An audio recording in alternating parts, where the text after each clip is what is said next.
the Sydney suburb that rose 19.9% over the last 12 months.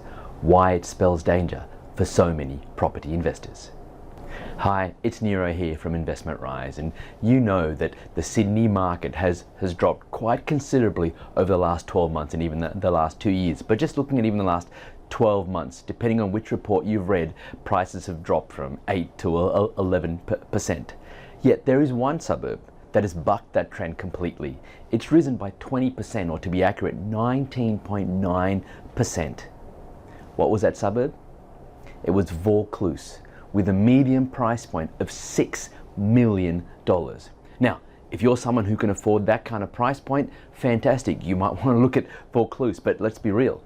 99% of people living in Sydney, 99% of Sydney's property investors can't afford that kind of price point.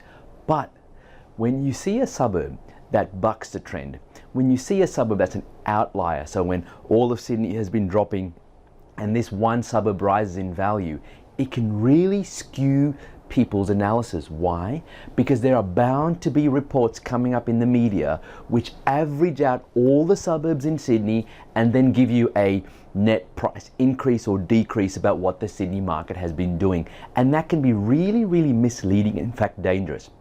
Because, for example, if you see a suburb like Vaucluse that's risen by 19.9%, you think, well, if that suburb has increased, maybe a suburb like Rouse Hill or Epping or Ryde or Liverpool, those suburbs can increase. Except those suburbs have all dropped by anywhere from 18 to 22% over the last 2 years. And although some of those suburbs are showing signs of recovery, there's no major growth expected in those areas. So you need to be careful when you're investing, because you're not investing in a city, you're investing in a particular suburb.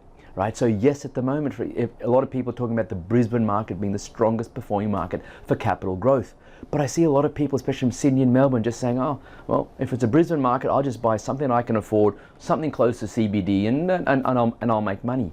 No, you've got to do your research and you've got to look at individual suburbs, because ultimately you're buying property in a particular suburb. You need to know the vacancy rate, the infrastructure, the population growth, just as a starting point to see if that's a suburb that's got the best chances of capital growth going forward.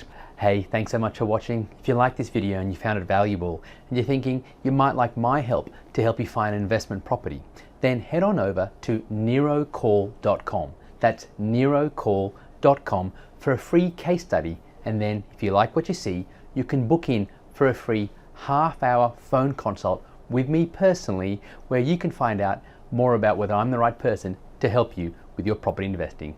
Either way, thanks again for watching.